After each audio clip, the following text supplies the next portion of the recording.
Pagpalang umaga po sa bawat isa, purihin po ang ating Diyos. Hallelujah. Salamat po sa ating Panginoon sa umagang ito. Pagpalang umaga po sa Pilipinas, sa Taiwan, saang lugar rin man po tayo nandoon. At magandang hapon, tanghali, or gabi po para po sa ibang mga lugar. Ano po. Ang ating po morning devotion ay magmula po dito sa Door of Faith Church, Ajman, UAE sa United Arab Emirates po sa pangunguna po ng Pastor Joel Mazaredo at ng Pastor Raymond Viudes. Ganun din po ng Pastor Bong Vega. Hallelujah, purihin po ang Diyos. Nais ko pong malaman maayos po ba ang ating audio? Maki-comment naman po kung maayos po ang ating audio.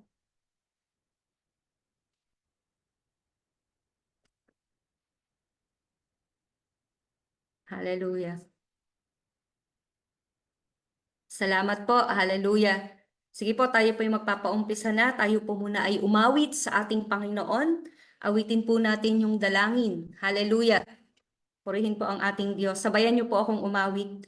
Awitin po natin ito para sa ating Diyos. Hallelujah. Hallelujah. Dinggin niyo ang dalangin ko.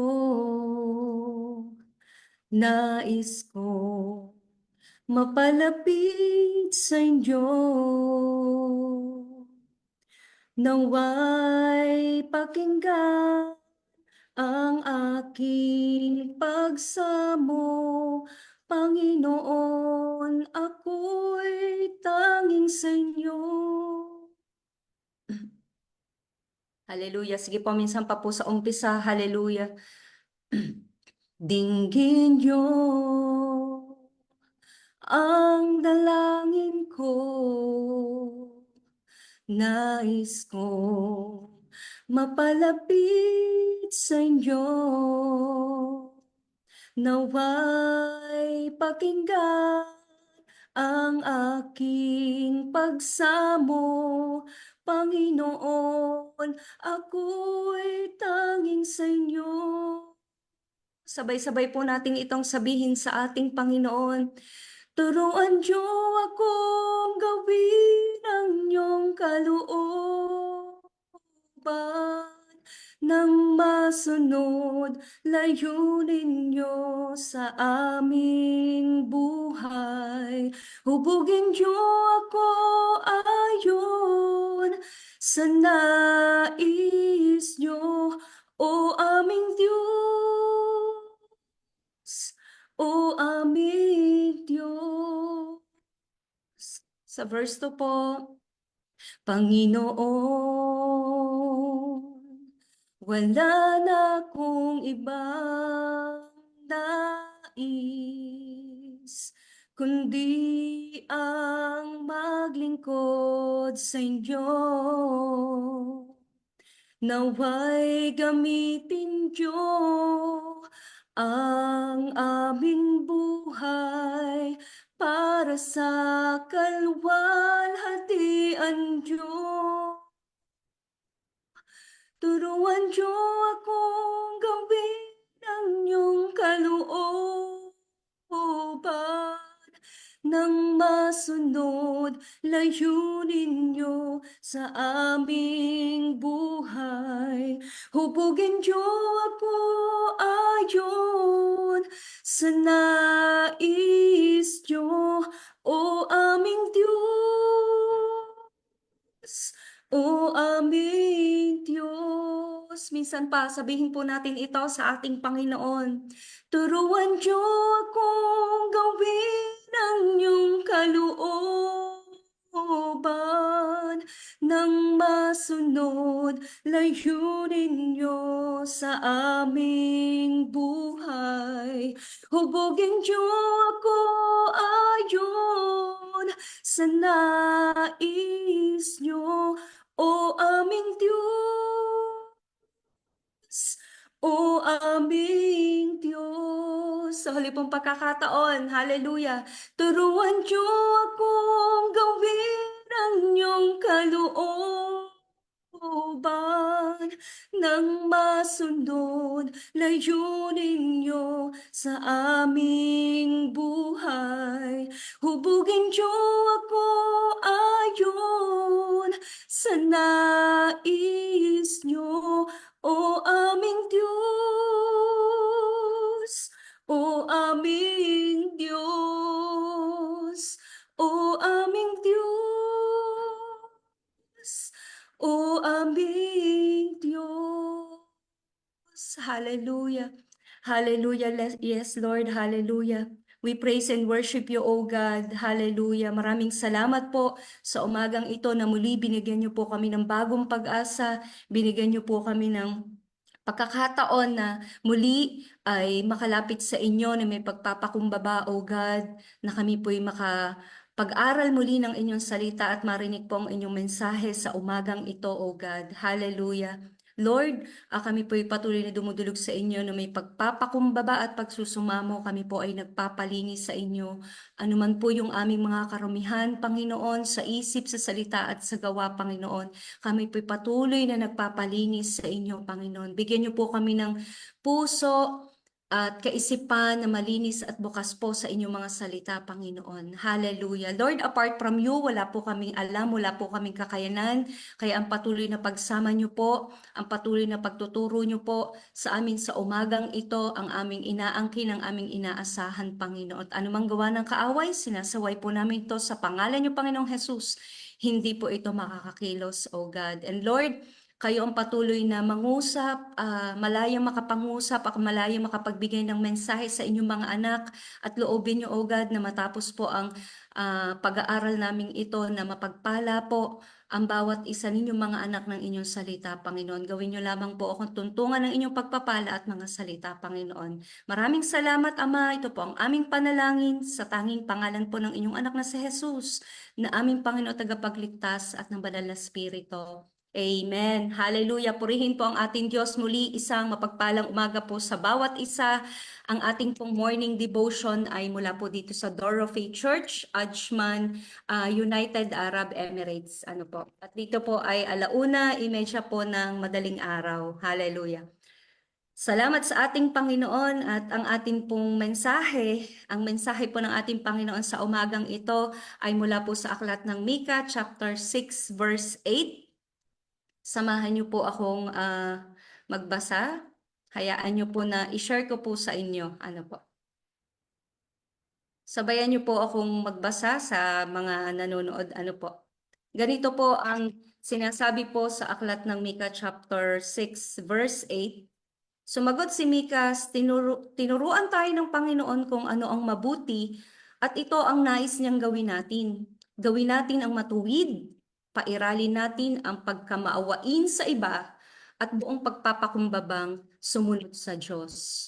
Amen. Hallelujah. Purihin po ang Panginoon. Alam niyo po mga kapatid, sa kabila po sa panahon natin ngayon na napakadami na po ng mga impormasyon, mga kaalaman, ano po, na meron tayo sa panahon natin ngayon.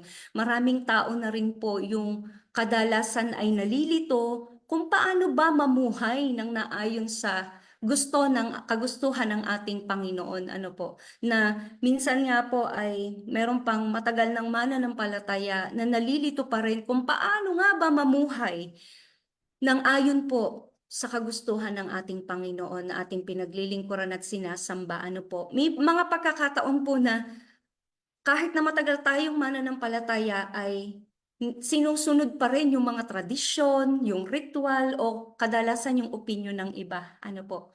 Pero nakakalimutan po ang tunay na puso ng pananampalataya na ano po, ang mamuhay po sa kalinga, sa kabutihan at yung pagpapakumbaba po araw-araw.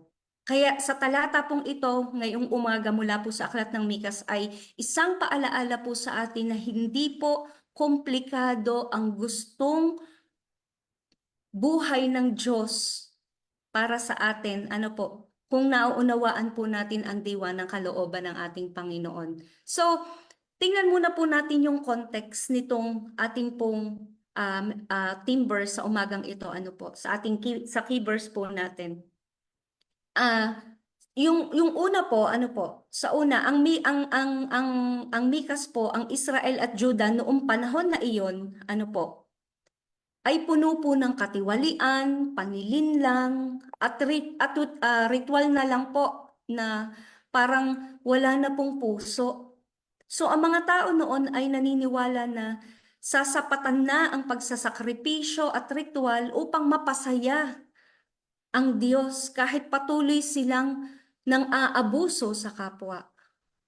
Doon nga po sa pauna po ng Mikas chapter 6:6-7, tanong po ng mga tao, paano kami lalapit sa Diyos?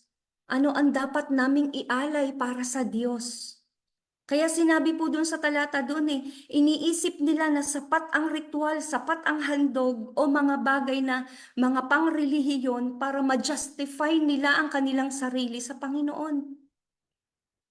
Kaya maraming tao noon, kahit po sa ngayon mga kapatid, ang nag-iisip na ang pagsunod sa Diyos ay tungkol sa panlabas na gawa. Ano po, hindi na po sa puso o sa paraan ng pakikitungo sa kapwa. Kaya sa umagang ito po mga kapatid, napakagandang panimula po ng ating araw na isang paalaala ng ating Panginoon kung ano ba yung kagustuhan ng ating Diyos para tayo'y mamuhay, ano po, na naaayon pa rin sa kalooban ng Diyos. Sabi po dito ang sagot ni Mikas, ano po, ang sagot po ni Mikas, dahil nga marami na yung nagtatanong na paano kami lalapit sa Diyos, ano ang dapat naming ialay para sa kanila, sa Panginoon. Ano po? Ang sagot ni Mikas, ganito o sumagot si Mikas, tinuruan tayo ng Panginoon kung ano ang mabuti. Hindi po sapat mga kapatid ang sariling pangunawa natin. Malinaw po ang gabay ng ating Diyos sa pamamagitan ng kanyang mga salita. Layunin po nito na hindi lang natin malaman ang tama, kundi isabuhay din po natin ito. Ano po? Sabi nga po sa sa aklat ng Salmo, chapter 25, verses 4-5. Ano po? Sabi po dito, ituro niyo sa aking Panginoon ang tamang pamamaraan, ang tuwid na daan na dapat kong lakaran. Turuan niyo akong mamuhay ayon sa katotohanan dahil kayo ang Diyos na aking tagapagligtas. Kayo ang lagi kong inaasahan. Ano po? Si Haring David ay humihingi dito ng gabay sa Diyos sa gitna ng mga hamon ng kanyang buhay. Kasi tinuturuan po tayo ng Panginoon. Kaya itong si Haring David, nung dumaraan siya sa gitna ng hamon ng buhay niya, humingi siya ng gabay sa ating Diyos na nagpapaalaala na ang tunay na kaalaman po ay tungkol sa mabuti ay nanggagaling po sa ating Panginoon. Ganon din po sa Kawikaan. Ano po, Kawikaan chapter 3 verses 5-6. Sabi po dito, magtiwala ka ng buong puso sa Panginoon at huwag kang manalig sa iyong sariling karunungan. Alalahanin mo ang Panginoon sa lahat ng iyong ginagawa at ituturo niya sa iyo ang tamang landas. Amen. Kaya layunin dito, hindi lang malaman ang tama at malinaw na hindi lang sapat yung sarili nating pangunawa, malinaw na ang gabay ng ating Diyos mula sa kanyang mga salita. Ano po, pinapaalaala sa atin na hindi sapat yung sariling plano o opinyon natin. Ang gabay po mismo ng ating Diyos ang tunay na nagdadala sa atin sa tamang direksyon. Ano po? Ano pa po ang sinasabi dito sa ating key verse? Bukod po tayo dito sa tinuruan tayo ng Panginoon kung ano ang mabuti. Sabi pa dito, at ito ang nais niyang gawin. Ano po yung nais gawin ng Panginoon? Nung tinuruan tayo ng mabuti, ano yung nais niyang gawin natin? Sabi dito, una, gawin natin ang matuwid. Justice, ano po? Ang katuwiran o yung katarungan po ay paggawa ng tama sa kapwa at sa ating Diyos. Kahit mahirap yung sitwasyon, anumang season ng buhay, ang katuwiran at katarungan po ay dapat nating ginagawa ng tama sa ating kapwa at sa ating Diyos. Hindi man tayo sikat, hindi man tayo popular, ano po, dapat po ay may paggawa ng tama sa kapwa at sa ating Diyos. Hindi lang po legal o moral na tama, kundi ito po ay pagiging tapat, patas at maayos po sa lahat ng aspeto ng ating buhay, mga kapatid. Sabi nga po sa Mikas chapter 6 verse 6 to 7, angat lang po tayo. Ano po, sabi dito sumagot ang isang Israelita, ano ang ihahandog ko sa Panginoon, ang Diyos sa langit, kapag sasamba ako sa Kanya? Mag-aalay ba ako ng guya bilang handog na sinunog? Matutuwa kaya ang Panginoon kung hahandugan ko siya ng libu-libong tupa at nag-uumapaw na langis? Ihahandog ko ba sa kanya ang panganay kong anak bilang kabayaran sa aking mga kasalanan? Ang mga tao po noon, nung panahon na iyan, ay nag-iisip na sapat na ang ritual at handog para maging kaaya-aya sila sa Panginoon. Pinapakita ni Mikas na higit pa rito ang inaasahan ng Diyos. Ano po yun? Yung aktwal po na katarungan at tamang pamumuhay po natin. Ano po?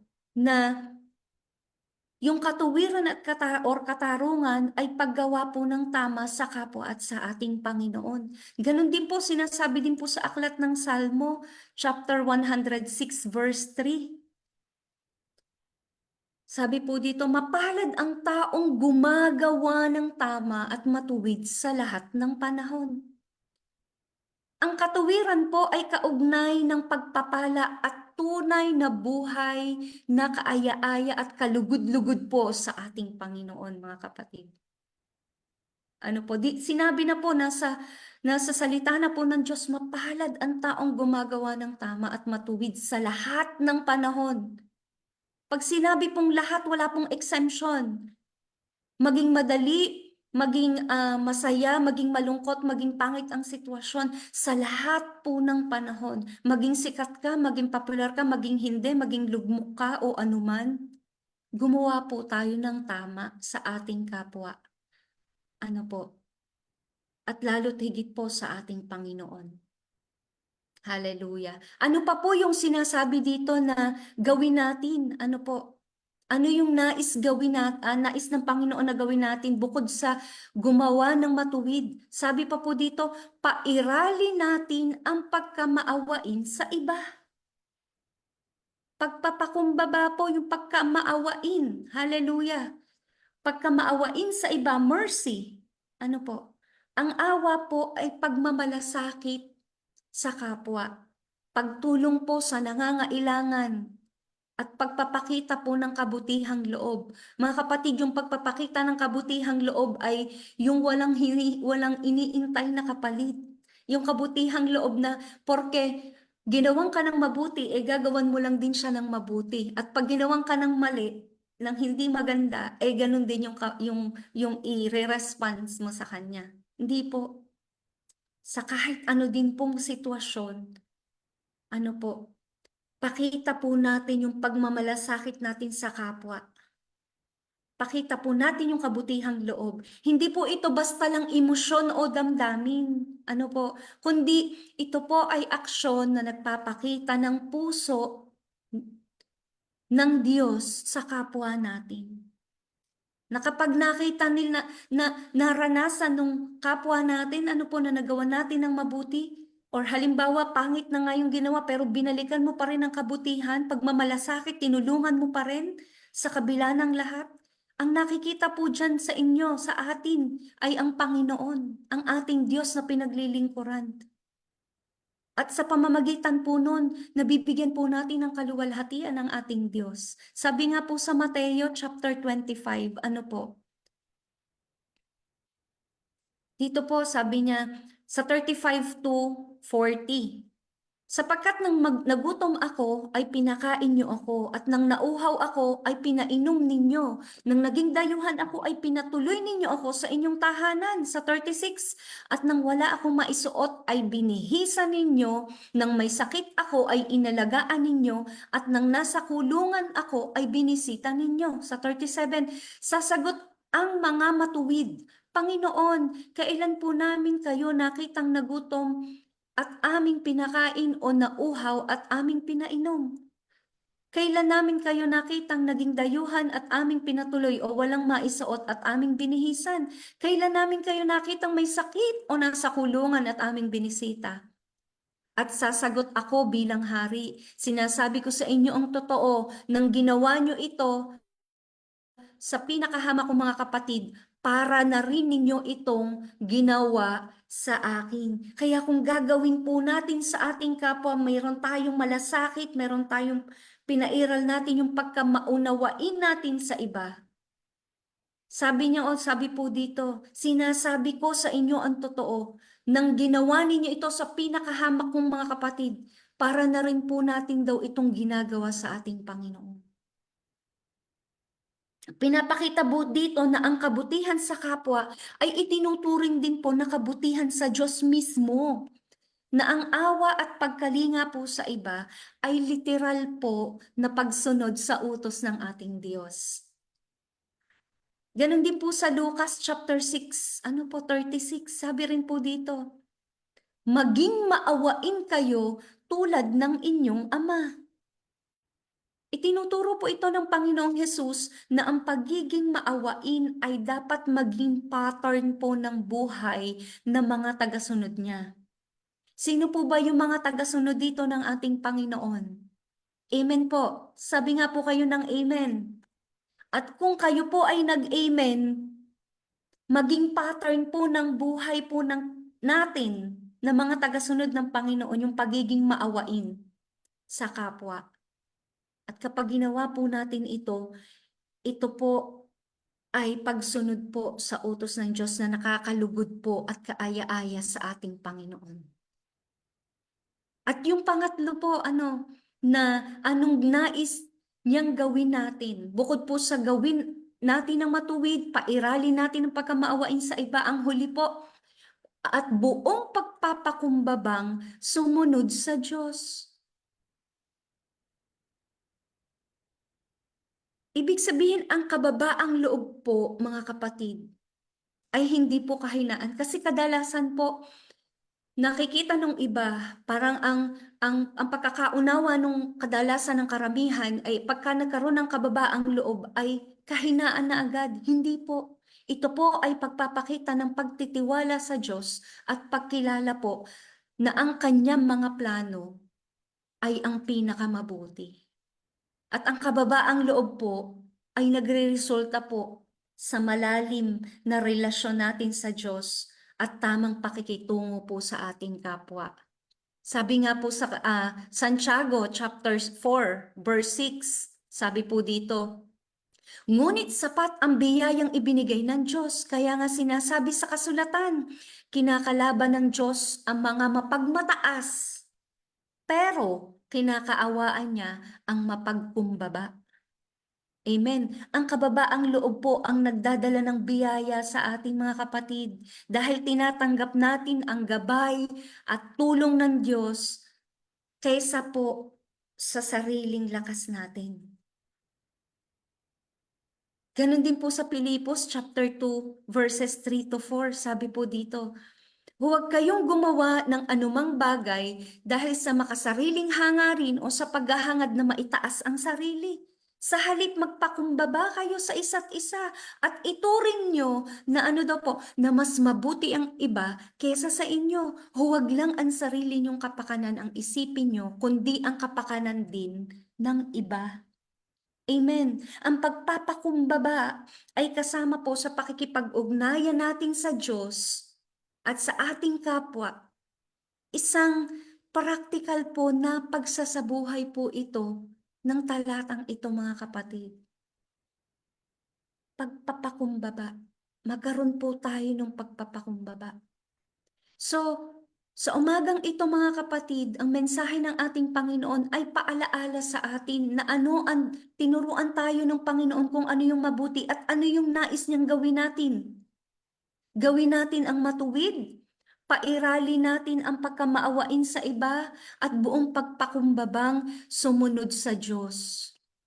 Kaya kung isasabuhay po natin ito, nawa hindi lang po ito na paalaala sa atin Ano po, kundi maging buhay po natin ito, maisabuhay po natin. At kung maisabuhay natin ito mga kapatid, may pangako ang Diyos. Kapag pinili natin ang buhay sa ganitong nais niyang gawin natin, yung alam niyo po, may katatagan at kapayapaan po na dumarating sa ating puso kapag ginawa po natin ito. Dahil tapat ang ating pamumuhay. Ano po? Pangako rin ng Diyos na pagmamahal at may magagandang ugnayan po sa kapwa ay nagiging bunga din ng ating pagkamaawain. At mas lalalim po yung pakikipagrelasyon natin sa Diyos, ang ating nararanasan dahil po sa ating pagpapakumbaba at pagtitiwala po sa ating Panginoon. Ngayon mga kapatid, bakit nga po ba ito ang naging sagot ni Mikas doon sa tanong po nung panahon na iyon?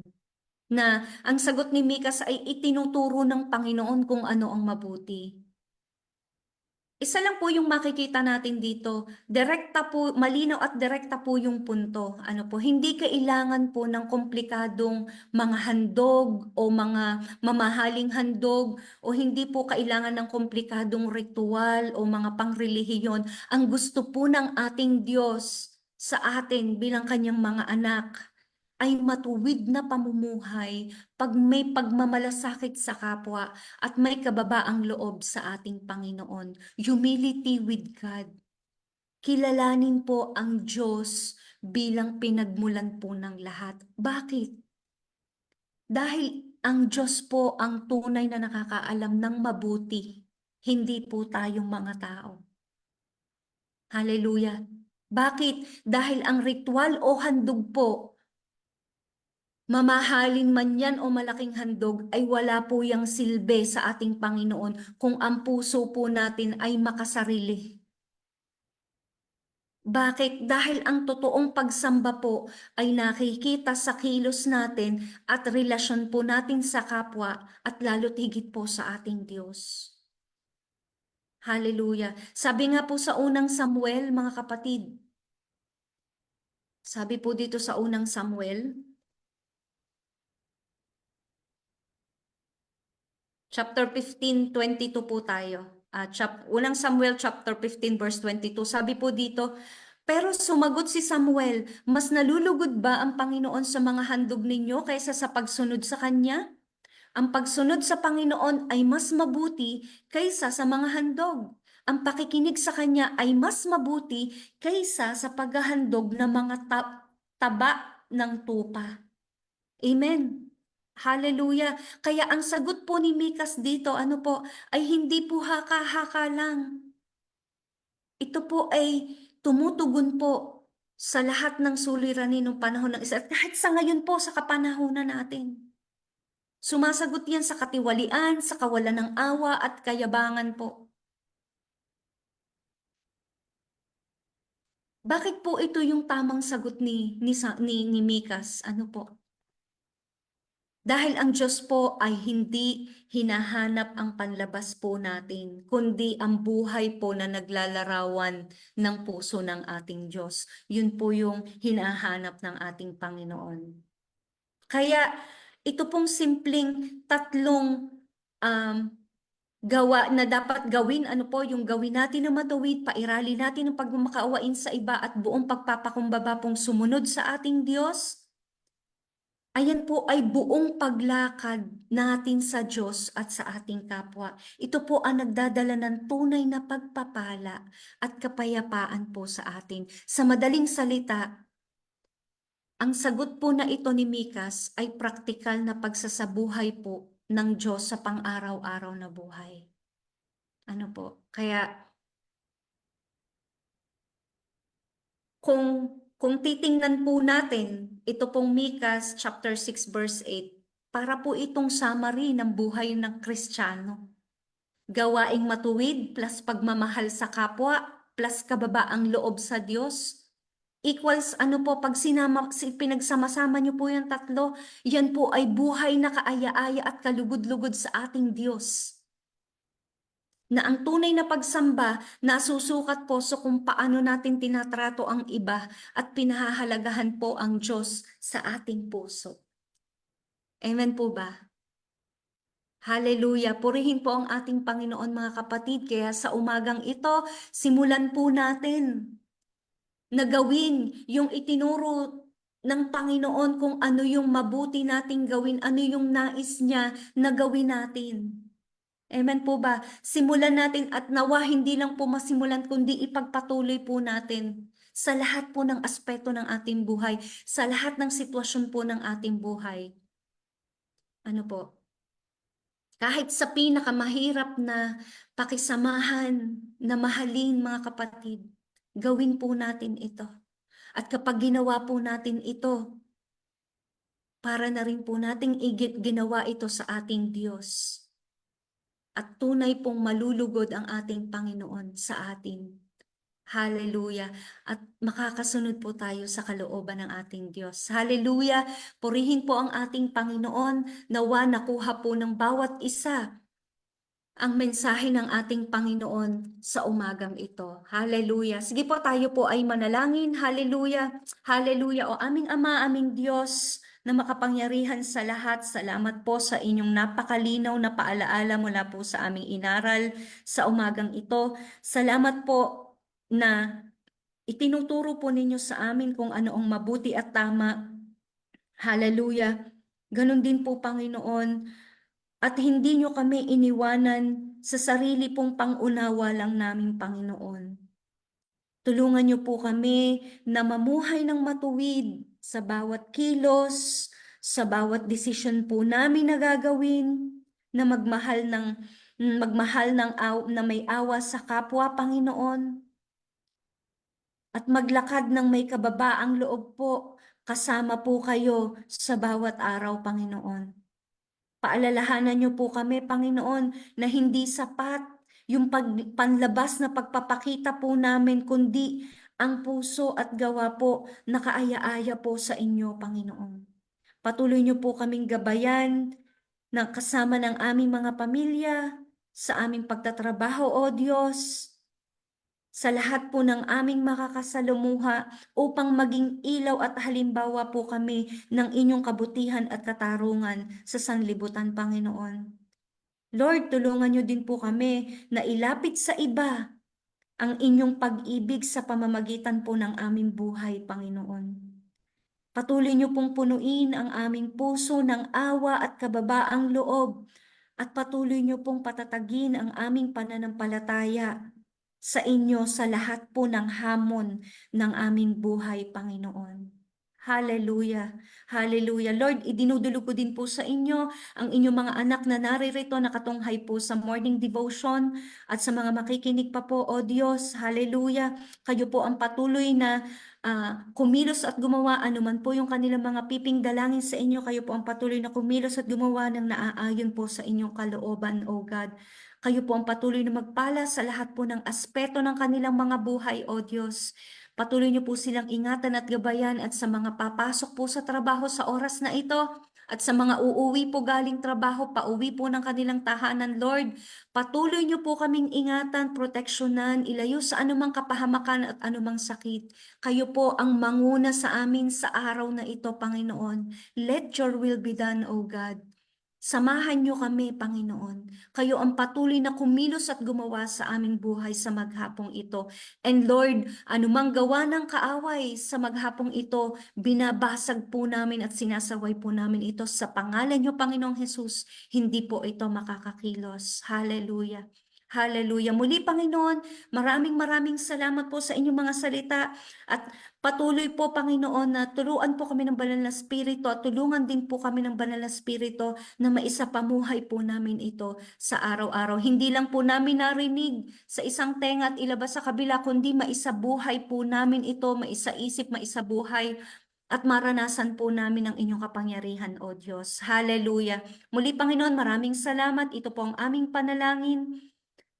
Sa tanging pangalan po ng inyong anak na si Jesus na aming Panginoon tagapagligtas at ng Santong Espiritu, ang lahat po ng anak ng Diyos, magsabi po ng Amen. Hallelujah. Purihin po ang ating Diyos. Muli, isang mapagpalang umaga po sa bawat isa mula po dito sa Door of Faith Church, Ajman, United Arab Emirates. Hallelujah. Purihin po ang ating Diyos.